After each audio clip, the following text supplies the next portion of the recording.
जय गुरु जी संगत जी। वीडियो को लाइक कीजिए, चैनल को सब्सक्राइब कीजिए और बेल आइकन को प्रेस कर दीजिए ताकि आपको लेटेस्ट वीडियो की जानकारी अच्छे से मिल सके। जय गुरु जी संगत जी।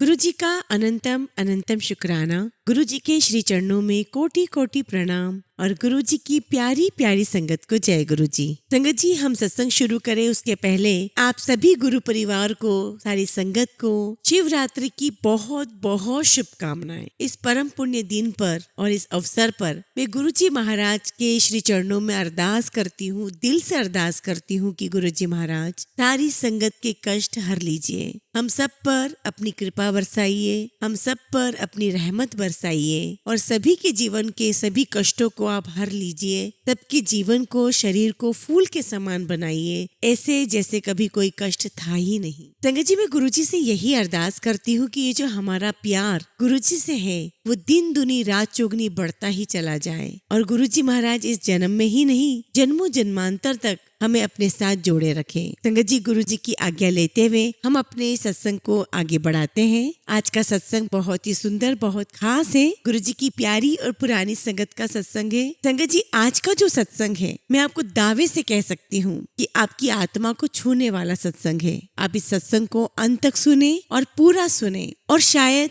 न जाने आपको कौन सी ऐसी ब्लेसिंग मिल जाए इस सत्संग को सुनने पर जिसका आपको बरसों से इंतजार हो। इसलिए संगत जी, सत्संग पूरा सुने और अंत तक सुने। तो चलिए संगत जी, सत्संग शुरू करते हैं। संगत जी, आज हम जो सत्संग सुनने जा रहे हैं वो गुरु जी की प्यारी और पुरानी संगत शोना नाथ आंटी का है। जय गुरु जी। सारी संगत को जय गुरु जी। गुरु जी को लख लख शुक्राना कि उन्होंने मुझे ये मौका दिया और आज इतने सालों बाद मुझे अपना सत्संग शेयर करने का मौका दिया है और मुझे आज इतने सालों बाद मौका मिल रहा है। तो मैं शुरू से शुरू करना चाहूंगी कि मैं गुरुजी से मिली कैसे थी। मैं गुरुजी से 2000 में मिली थी। I was pregnant that time और मेरी एक कंडीशन थी संगत जी जिसमें आई हैव 2 यूट्रसेस, मेरे 2 यूट्रसेस थे। ये बहुत बहुत रेयर कंडीशन है और मेरी एक किडनी है और ऐसे मेरी बॉडी में कई ऑर्गन है और कई ऑर्गन नहीं है और इसीलिए मेरी प्रेगनेंसी बहुत डिफिकल्ट थी और प्रेगनेंसी के लिए मैं हॉस्पिटलाइज थी और ऐसा टाइम आ गया था संगत जी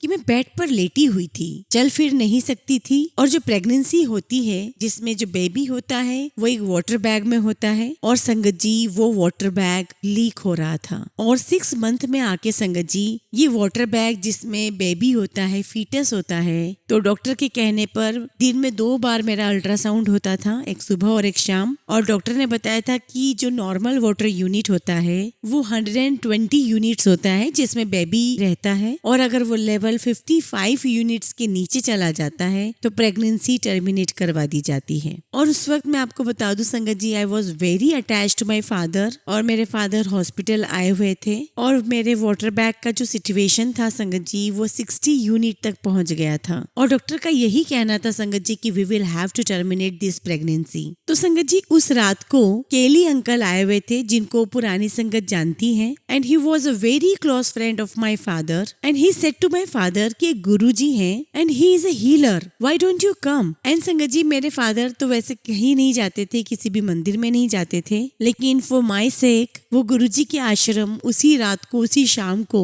केली अंकल के साथ छोटा मंदिर पहुंच गए। और Sangat ji it was a Sunday night और गुरुजी ने मेरे फादर को देखते ही बोला थर्सडे नु आई, थर्सडे उदा दिन हैगा। मेरे फादर को एक्चुअली संगत जी समझ में नहीं आया कि गुरुजी कह क्या रहे हैं। और संगत जी उस वक्त मैं भी साईं बाबा को बहुत मानती थी और मुझे भी बाबा वगैरह में या पंडित में किसी में बिलीव नहीं था। और संगत जी अगर स्कूल में भी कोई एग्जाम वगैरह होती थी और अगर वो एग्जाम थर्सडे को होती थी तो मुझे पता था कि मैं उस दिन बहुत अच्छा करने वाली हूँ क्योंकि मुझे इतनी फेथ थी साईं बाबा में। तो जब गुरुजी ने ऐसा बोला कि थर्सडे नु आए, थर्सडे ओदा दिन हैगा, तो मेरे फादर ने गुरुजी को कहा कि थर्सडे तक we don't have time, water bag काफी लीक हो रहा है। Guruji just looked at my father and said कुछ नहीं होगा, उसे कुछ भी नहीं होगा, फोटो लेकर आई। संगत जी वो रविवार की नाइट थी और मंडे, ट्यूसडे, वेडनेसडे इन 3 दिन में वाटर बैग में से कुछ भी लीकेज नहीं हुआ। But on the other hand foetus का भी कोई वेट गेन नहीं हुआ था। और थर्सडे को शाम को 8 बजे के करीब मेरे फादर गुरुजी के पास गए और मेरा फोटोग्राफ भी लेके गए। तो उन्होंने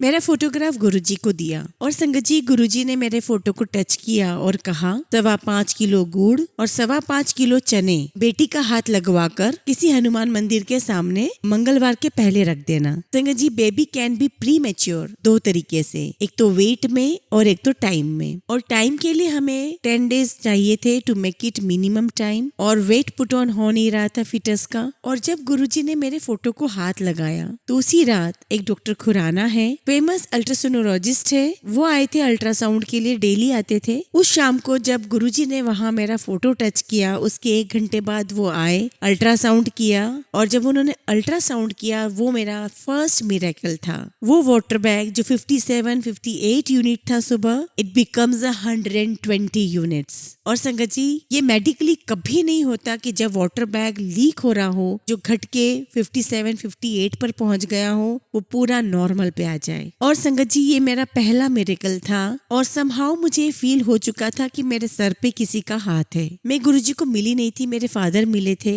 लेकिन मुझे पता चल चुका था this is very big divine interventions in some sort. और मेरे डॉक्टर्स भी काफी हैरान थे। And this happened on Thursday and संगत जी डे बाय डे। और संगत जी थर्सडे के बाद से हर दिन फीटस का 200 ग्राम वेट पुट ऑन होता गया। और Sangat ji on Tuesday there was a fetal distress और मुझे अपोलो हॉस्पिटल शिफ्ट कर दिया गया and my daughter was born 2 months premature. लेकिन मुझे पता चल गया था संगत जी कि जब मुझे शिफ्ट किया जा रहा था तो मुझे पता चल गया था कि डॉक्टर को हार्ट बीट नहीं मिल रही है, पर मुझे पता था कि सब कुछ ठीक होगा क्योंकि मुझे एक बहुत स्ट्रॉन्ग फीलिंग थी कि सब कुछ अच्छा होगा। मैं एक्सप्लेन नहीं कर सकती संगत जी, लेकिन मुझे एक डिवाइन प्रेजेंस फील हो रही थी और मेरा माइंड बहुत क्वेश्चनिंग माइंड है। उसके बाद मैं जब भी गुरुजी से मिली हमेशा कोई ना कोई क्वेश्चंस मैंने गुरुजी से किए। Sangat ji my daughter was born Tuesday सुबह सुबह वो 5.25 किलो गुड़ और 5.25 किलो चने हनुमान मंदिर में मैंने रखे थे। मेरी बेबी बहुत ज्यादा कमजोर थी, ICU में थी, हार्ट बीट उसका नॉर्मल नहीं हो रहा था, लेकिन मुझे पता था कि सब कुछ नॉर्मल हो जाएगा, सब कुछ ठीक हो जाएगा। ट्यूसडे, वेडनेसडे, थर्सडे और थर्सडे को डिक्लेयर हो गया कि एवरीथिंग इज नॉर्मल। और मैं बहुत खुश हुई और मैंने अपनी फैमिली को कहा कि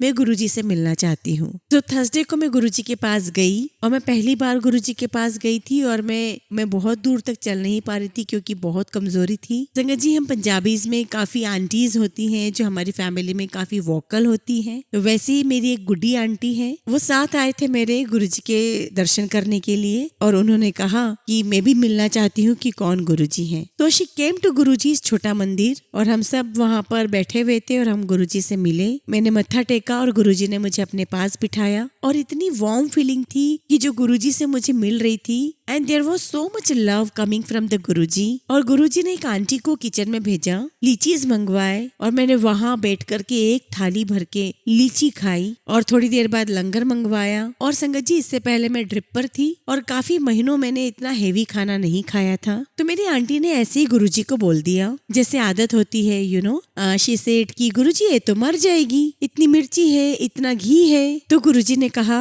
जैसा सभी जानते हैं कि यहाँ खाएगी तो दवाई है। तो मैंने गुरुजी की आज्ञा से वो लंगर खाया और फिर भी हम लोग वहीं बैठे रहे, गुरुजी ने जाने की आज्ञा नहीं दी। और 1-2 घंटे बैठने के बाद गुरुजी उठ करके मेरे पास आए और मेरे दोनों हाथ अपने हाथों में लेकर के उन्होंने ब्रिटिश इंग्लिश में कहा ब्लेसिंग्स। और मैंने स्माइल करके गुरुजी की तरफ देखा और जैसे कि हम लोगों की आदत होती है कि वी वांट समथिंग मोर, तो मैंने कहा गुरुजी उस बच्ची में इतनी सारी नीडल्स लगी हुई है, उसकी नीडल्स हटा दो। मेरी बेटी का नाम अमाया है और उस समय उसके लंग्स में पस था तो बहुत सारे नीडल्स लगे हुए थे उसे। और संगत जी अगली सुबह हम लोग हॉस्पिटल गए और ये मेरी लाइफ का दूसरा सबसे बड़ा मिरेकल था। संगत जी जो पस लंग्स में आ जाते हैं या जो फ्लूइड लंग्स में आ जाते हैं वो बायोटिक के साथ धीरे धीरे कम होता है, बट अगली मॉर्निंग अल्ट्रासाउंड में जो उसका फ्लूइड था लंग्स में वो पूरा डिसअपियर आया और उसके लंग्स बिल्कुल नॉर्मल आए। एवरीथिंग वाज टोटली नॉर्मल और उसे सिर्फ एक हॉट बेड चाहिए था टू गेट नॉर्मल। और उस समय सारे डॉक्टर्स बहुत सरप्राइज हुए। और संगत जी ये मेरी ऐसी पहली पहली मीटिंग थी गुरुजी के साथ, और उसके बाद मुझे रेगुलरली जाना था। गुरुजी ने मुझे कहा था कि थर्सडे को आया कर। मैं थर्सडे को ही जाती थी और चाहे जो भी हो जाए मैं थर्सडे को गुरुजी के पास जरूर जाती थी। इनफैक्ट मेरी डिपेंडेंसी गुरुजी पर इतनी ज्यादा हो गई थी कि अगर मैं आउट ऑफ टाउन कहीं जा रही थी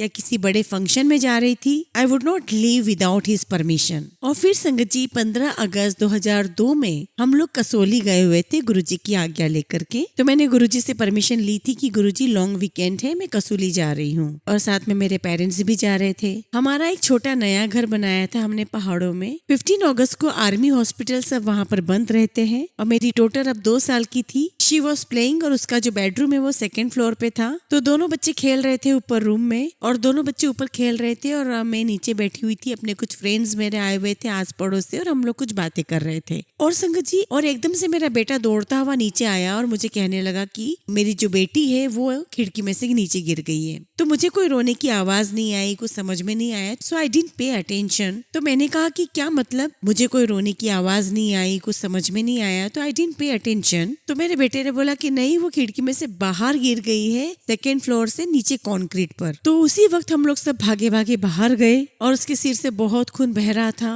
और हमें समझ नहीं आया कि हम कहाँ जाएं। अब संगत जी, हमें समझ नहीं आ रहा था कि हम कहाँ जाएं, इतना सारा ब्लड बह चुका था। तो जो हमारे फ्रेंड्स आए हुए थे उन्होंने कहा कि कसोली में जो आर्मी हॉस्पिटल है हम लोग इसे वहीं ले चलते हैं, क्योंकि यहाँ से कहीं और जाना, कोई और नियर बाय प्लेस पर जाना तो पॉसिबल ही नहीं था, टाइम ही नहीं था, क्योंकि इतनी ज्यादा ब्लीडिंग हो चुकी थी। और वो इतनी छोटी बच्ची, पहले तो हमें समझ ही नहीं आया कि चोट कहाँ लगी है। आंखें ठीक थी, सब कुछ ठीक था। फिर हमें लगा कि सर के ऊपर कहीं चोट लगी है और शायद गहरी चोट होगी। और एकदम से मुझे गुरुजी का ख्याल आया, और मैं गुरुजी गुरुजी करने लगी। गुरुजी के मंदिर का ख्याल आया, तो मैंने भी अपनी फ्रेंड के साथ एग्री किया कि हम यही कसोली में ही चलते हैं, क्योंकि कहीं और जाने का तो गुंजाइश ही नहीं थी। तो संगत जी, जब हम लोग कसोली आर्मी हॉस्पिटल में एंटर कर रहे थे, वो बहुत ही छोटा सा हॉस्पिटल था, और उस हॉस्पिटल में कोई भी नहीं था, सिर्फ एक आदमी बैठा हुआ था। और मैं गुरुजी का जाप ही करती जा रही थी लगातार, गुरुजी गुरुजी गुरुजी। और ये आदमी वहाँ बैठा हुआ था। तो हमने पूछा कि कोई डॉक्टर है? उसने कहा कि कोई डॉक्टर नहीं है, सब छुट्टी पर है। बट पता नहीं क्यों वो बोलने लगा कि मैंने बहुत स्टिचेस किए हैं और इसे स्टिचेस की जरूरत होगी शायद। और मैं कारगिल में था,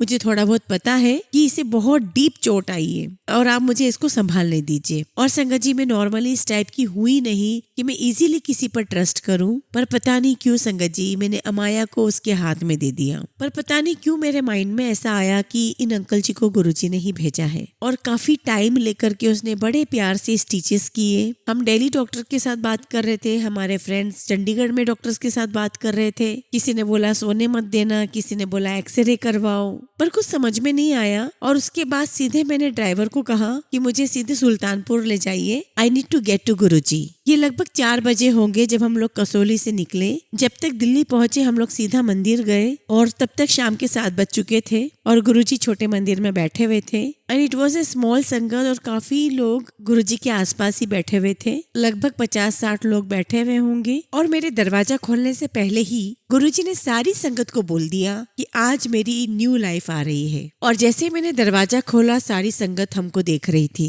मैंने अमाया को गुरुजी के चरणों में रखा और गुरुजी से कहा कि गुरुजी, आपका सेंस ऑफ ह्यूमर बहुत सहनीय है, लेकिन बस अब और नहीं। और गुरुजी हंसने लगे और कहने लगे, अब इसके जितने भी कर्म शर्म थे वो सब खत्म, अभी सब ठीक रहेगी। और मैंने भी गुरुजी के साथ यू नो व्हाट थोड़ा बहुत प्यार में झगड़ा किया कि गुरुजी बस और नहीं, अब ये सारे कष्ट अब बंद कर दो। और संगत जी, ये मेरा तीसरा मिरेकल था, और ये सब गुरुजी की मेहर थी कि वो पर्सन हॉस्पिटल में कैसे पहुंचा और उसने कितना कंट्रोल करके ये सब काम किया। और संगत जी, बस ऐसे ही धीरे धीरे समय निकलता गया, और मैं हर थर्सडे को गुरुजी के यहाँ जाती रही। एक आदत सी बन गई थी, और वहाँ जाके एक सिस्टम था। जब हम गुरुजी के यहाँ जाया करते थे, पहले तो बैठ करके हम सिर्फ शब्द सुना करते थे, कोई किसी से मिलता नहीं था, कोई बातें नहीं करते थे, and it was a pin drop silence. और फिर उसके बाद लाइन लगती थी, और गुरुजी अपने हाथों से सबको प्रसाद दिया करते थे। और फिर बाहर जाके प्रसाद खा के हाथ धोकर हम फिर वापस अंदर आते थे, और अंदर आकर के हम फर्स्ट राउंड सेकंड राउंड के लिए हम लंगर के लिए बैठा करते थे।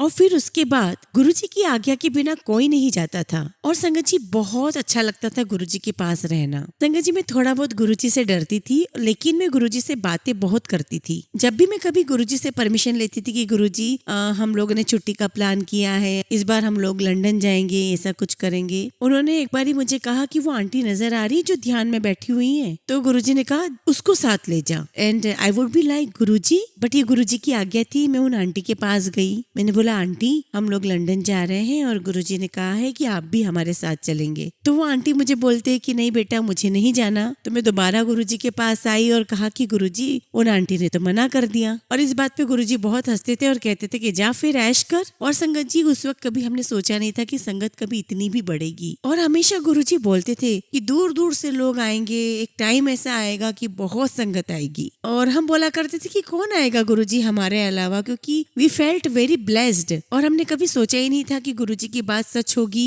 कि हाँ सच में इतनी लाइनें लग जाएगी, इतनी भीड़ होगी। और ये टाइम था 2006 का, महाशिवरात्रि की रात का समय था, बहुत बड़ा फंक्शन होता था। और गुरुजी ने उस दिन बोला था कि लंगर खाकर जाएं। और मैं अपनी 2 फ्रेंड्स के साथ और थी जो हमेशा वहाँ जाया करती थी। उन दोनों को आप शायद जानते भी होंगे, उनमें से एक है Anita aunty. And Guruji said to us कि लंगर खा के जाएं। तो मैंने कहा कि नहीं गुरुजी मुझे घर जाना है, आप बस आपको मिलने आए थे, महाशिवरात्रि का दिन है, आपको मत्था टेकने आए थे, बस अब हम घर जाएंगे और आज लंगर नहीं। तो गुरुजी कहते नहीं नहीं लंगर खा के जाएं। तो मैंने कहा ठीक है गुरुजी, बट मेरे मुंह से अचानक से ऐसे निकल गया कि गुरुजी बट इतनी लंबी लाइन है और लाइन में लगने का मन नहीं कर रहा। तो ये गुरुजी की सेंस ऑफ ह्यूमर थी। गुरुजी कहते हैं लाइन जंप कर जा। और हम लोगों ने भी उस दिन बहुत मजे किए। हम पीछे से ऐसे बोलते बोलते आ रहे थे कि गुरुजी की आज्ञा है और गुरुजी का आदेश है कि लाइन जंप कर जा। और हम ऐसे करते करते हम आगे पहुंच गए, लाइन के एकदम आगे आ गए। और ऐसे ही गुरुजी हमारे साथ बहुत मजाक भी किया करते थे जब भी हम सत्संग में बैठा करते थे। संगत जी मेरा हमेशा से ये था कि मुझे गुरुजी से बहुत सारी बातें करनी थी। गुरुजी हमेशा कहा करते थे कि मैं आपका माइंड रीड करता हूँ, मेरे पास आने की कोई जरूरत नहीं है। लेकिन संगत जी मेरा तो मन नहीं मानता था कि जब तक मैं गुरुजी के पास जाकर के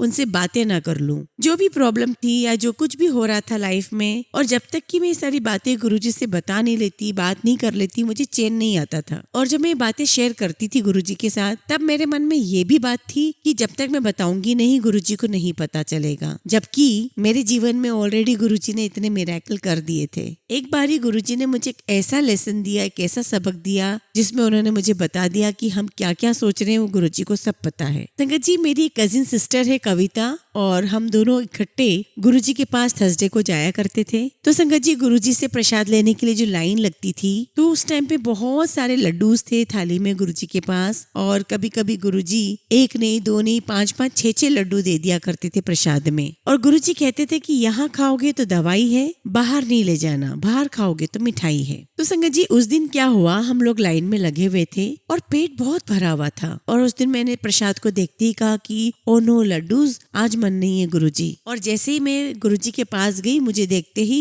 उनके हाथ में 6 लड्डू आ गए। मैंने कहा गुरुजी इतने लड्डू? तो गुरुजी ने कहा नहीं खा लो। एंड फिर मैंने लड्डू लिए सारे और धीरे धीरे खाते हुए मैंने बाहर जाके खत्म किए, फिर हाथ धोकर अंदर आई। और कभी कभी संगत जी गुरुजी दोबारा भी प्रसाद दे दिया करते थे। तो मैंने बाहर से ही देख लिया कि गुरुजी के पास अभी थोड़े और लड्डू बचे हुए हैं। तो मैंने मेरी कजिन को यानी कि कविता को कहा कि कविता अभी हम अंदर नहीं चलेंगे, क्योंकि अगर हम अंदर गए तो गुरुजी दोबारा बुला करके प्रसाद दे देंगे और मेरा पेट बहुत भरा हुआ है। इतने में संगत जी कोई अंकल आए और कहते हैं कि गुरुजी बुला रहे हैं। और जब अंदर गए संगत जी, तो गुरुजी के चेहरे पे इतनी बड़ी स्माइल थी और हंसते हुए उन्होंने फिर 6 लड्डू उठा करके मेरे हाथ में दे दिए। और फिर उन्होंने मुझे वही बात बोली कि यहाँ खाओगे तो दवाई है। तो मुझे ये बात समझ में आ गई थी कि जो भी हम सोचते हैं वो तक गुरुजी को पता होता है। और फिर संगत जी उसी दिन उन्होंने मुझे तीसरी बार बुला करके फिर लड्डू दिए। संगत जी जिस दिन गुरुजी ने चोला छोड़ा उसका भी एक अमेजिंग सत्संग है। तो संगत जी गुरुजी की समाधि से 10-15 दिन पहले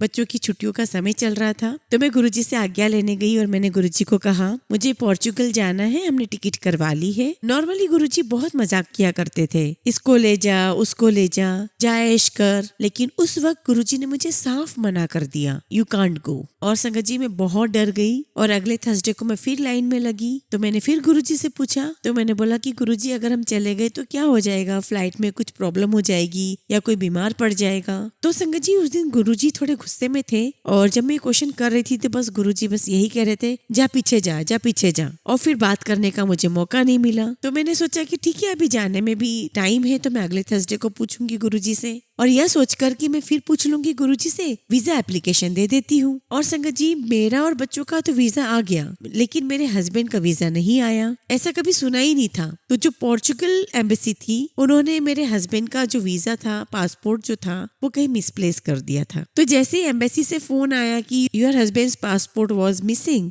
तो मुझे बिल्कुल श्योर हो गया कि कुछ तो गड़बड़ है और गुरुजी ने भी मना किया है, तो बात तो जरूर कुछ है। और मैंने फिर अपने कुछ कॉन्टेक्ट्स के थ्रू एम्बेसी में बातचीत की और वहां से एम्बेसी ने फिर पासपोर्ट ढूंढ के हमें दिया। और संगत जी, हमें निकलना था दिल्ली से 23 या 24 को, एंड फाइनली वीजा लगकर आया टू एंटर यूरोप, चेन 1 वीजा, और वो आया अगले महीने की 4 तारीख को। और फिर जब मैंने वीजा देखा तो मैंने कहा कि इसे तो हमें पोस्टपोन करना पड़ेगा। तो फिर सारी फ्लाइट्स वगैरह हमने पोस्टपोन की। और संगत जी, जिस दिन हमें जाना था उस दिन सेम डे, उस रात मुझे नींद नहीं आई। मेरे पेरेंट्स पंचशील में रह रहे थे और मुझे उस रात को नींद नहीं आ रही थी। तो सुबह की 4 साढ़े 4 बजे मैंने सोचा कि मम्मी पापा को मिलाती हूँ। तो मैंने फिर ये भी सोचा कि नहीं, सुबह इतनी सुबह सुबह वो लोग डर जाएंगे। फिर मैंने सोचा कि चलो 1-2 चक्कर लगा कर आती हूँ गाड़ी से। और संगत जी, मैं कार से यूसुफ सराय को पार कर रही थी और हमारे एक फ्रेंड है समीर मेहरा, जो गुरुजी के ठीक सामने ही रहते हैं। और समीर का मेरे पास फोन आया एंड ही सेड कि आप कहाँ हो। तो पहले तो उन्होंने मुझे बोला कि आई एम वेरी सॉरी तुम्हें जगाने के लिए। तो मैंने कहा कि नहीं नहीं, सॉरी की कोई बात ही नहीं, मैं खुद ही बाहर हूँ। तो मैंने उससे ये भी बोला कि एक्चुअली हम लोग को छुट्टी के लिए बाहर निकलना था, पर हम गए नहीं, लेकिन पता नहीं क्यों मन बहुत बेचैन हो रहा है, ऐसा लग रहा है कि कुछ अच्छा नहीं लग रहा। और मैं गुरुजी के बारे में ही सोच रही थी और सोई नहीं, तो मैं बाहर आ गई। तो उसने कहा कि गुरुजी के साथ कुछ इंसिडेंट हुआ है। तो उसने पूछा कि तुम कहाँ हो।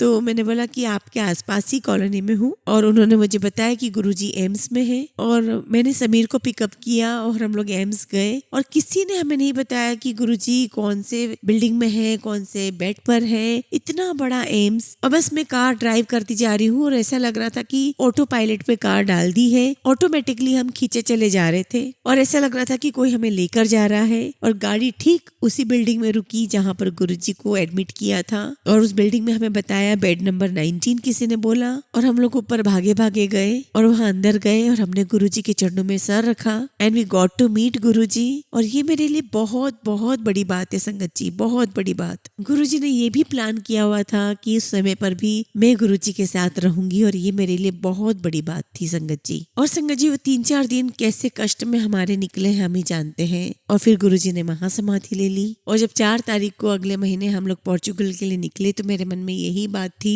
कि गुरुजी ने सब प्लान किया हुआ था और गुरुजी ने डिसाइड किया था कि मैं उनके आखिरी समय में उनके साथ रहूंगी। और उस टाइम पे गुरुजी ने मुझे जाने नहीं दिया। बहुत सारी ऐसी छोटी छोटी चीजें हुई जो मैं डिस्क्राइब नहीं कर सकती। संगत जी, इस बीच मैंने आपको नहीं बताया कि जब मैं गुरुजी से मिली और उसी बीच में और इसी बीच संगत जी मेरी शादी टूटने की कगार पर थी। और संगत जी, मैं चिपकू किस्म की पर्सन हूँ। मैं इतनी आसानी से कुछ भी अपने हाथ से छूटने नहीं देना चाहती थी। और मैं गुरुजी के पास जाकर बोला करती थी कि गुरुजी मुझे कुछ रास्ता दिखाओ। तो मैंने गुरुजी से कहा कि गुरुजी, या तो मेक हिम अपनाओ मी और लव मी, और या तो मुझे हिम्मत दो कि मैं उसे छोड़ सकूं, क्योंकि ये तो हिम्मत मेरे अंदर है ही नहीं कि मैं छोड़ दूं, क्योंकि मेरे 2 बच्चे हैं और उन दोनों बच्चों से मैं बहुत प्यार करती हूँ। और अगर मैं ऐसा कदम उठाती हूँ तो उनकी क्या लाइफ होगी। They need a father. और जब भी मैं ये सब बातें करती गुरुजी से तो गुरुजी हमेशा यही बोलते, तेरा टाइम नहीं आया। और संगत जी, ऐसे ही 1-2 बार मैं बहुत लो फील कर रही थी और मैं गुरुजी के मंदिर में बैठ के सोच ही रही थी।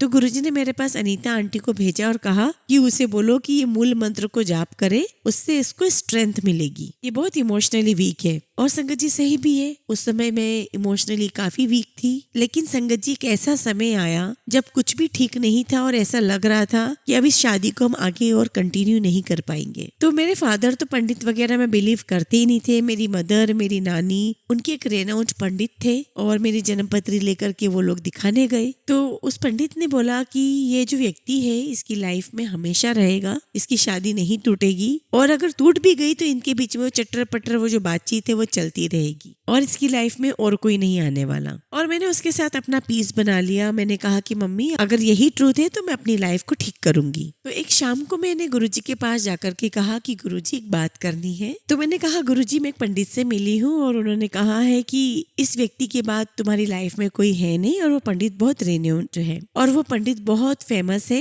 और ऐसे करके मैंने 3-4 लोगों को दिखाया और सबने एग्जैक्टली सेम बोला है। और गुरुजी ने पूरी संगत के सामने मुझे बहुत जोर से डांटा और कहा कि मैं किस लिए हूँ यहाँ पर, मैं तेरी गड्डी का ड्राइवर हूँ। और कहने लगे कि मैं तुम्हें कीचड़ में ले जाऊं या किसी सड़क पर ले जाऊं, वो मेरे हाथ में है। तो मैंने कहा गुरुजी आई एम सो सॉरी कि मैंने सोचा भी क्यों किसी और से मिलने के लिए जब आप मेरी लाइफ में हो। और संगत जी उस दिन से लेके आज दिन तक वो बात, वो शब्द गुरुजी के मेरे दिल पर छप गए कि मेरी जिंदगी के, मेरी लाइफ के वो ड्राइवर है and I trust him completely. अब फिर चाहे स्मूथ रोड हो या कीचड़ हो, लेकिन अगर मेरे ड्राइवर, मेरे जीवन की, मेरी गाड़ी की ड्राइवर अगर गुरुजी है तो मुझे डरना ही क्या है। और जब गुरुजी ने मुझे बोला, मुझे पूरी स्ट्रेंथ मिली और फिर मैंने अपने हस्बैंड को छोड़ दिया। आई लेफ्ट माई हस्बैंड, बच्चे दोनों मेरे साथ थे और हैप्पीली मैं अपनी लाइफ में इन्वॉल्व हो गई। मैंने जॉब शुरू कर दिया, काम करना शुरू कर दिया और गुरुजी की मुझ पर, मेरे बच्चों पे बहुत बहुत कृपा है। और संगत जी उस वक्त मैंने ज्यादा कुछ सोचा नहीं और हुआ भी ऐसा ही। संगत जी 1-2 साल के बाद मेरे बचपन की एक फ्रेंड है जो हमारे